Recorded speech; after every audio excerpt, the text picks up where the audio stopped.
Les responsables de la ville de Shenyang dans la province du Liaoning ont trouvé une nouvelle façon de couvrir leur déficit budgétaire. Ils ont ordonné la police de distribuer des amendes aux commerçants sous prétexte de réprimer la vente d'objets contrefaits. Près de 95% des commerces ont alors fermé leurs portes. Les responsables des provinces voisines du Hebei et du Jilin ont adopté la même stratégie. Les commerçants ont alors aussi refusé d'ouvrir leurs portes. Les magasins de Shenyang ont commencé à être fermés le 13 juillet dernier. On a beaucoup parlé aussi des grosses amendes infligées aux propriétaires de ces magasins. Ceux-ci ont dit qu'ils préféraient fermer leurs portes que de perdre de l'argent. Par exemple, un magasin vendant des cure-dents a reçu une amende de 500 $ pour ne pas posséder de licence de déforestation. La vague de fermeture s'est étendue à la province voisine du Jilin. Selon un propriétaire de magasin de la province du Jilin, 80% des magasins de la ville de Shuangliao ont fermé leurs portes. Les autorités déclarent qu'elles répriment le trafic d'objets contrefaits, mais il semblerait que 100% des propriétaires de magasins soient passibles d'amende, qu'ils proposent des objets contrefaits ou non.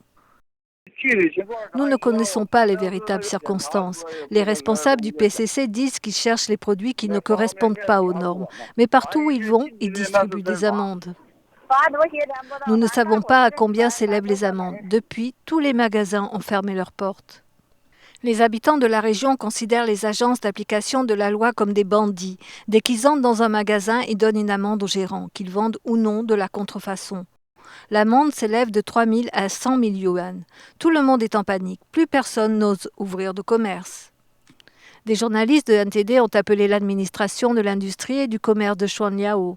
Les employés de la ville ont nié que les autorités pénalisent les commerces à volonté.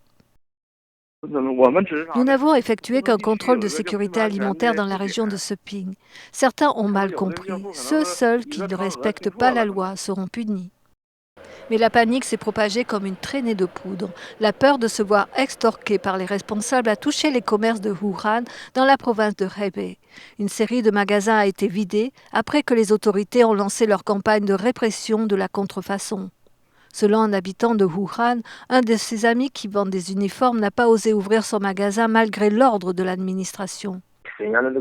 Après avoir entendu parler de la situation de Shenyang, les commerçants sont nerveux. Les gens ont très peur, ils sont sur leur garde. Dès qu'ils entendent quelque chose, ils agissent pour ne rien perdre. Les commerçants de tout le pays sont sur la défensive. Plus tôt ce mois, les petits commerces de Shenyang avaient refusé d'ouvrir après que les autorités locales ont essayé de leur appliquer des amendes arbitraires. Les autorités de la ville ont dû obliger les commerçants à ouvrir après que 95% des commerces aient fermé leurs portes. Nouvelle NTD.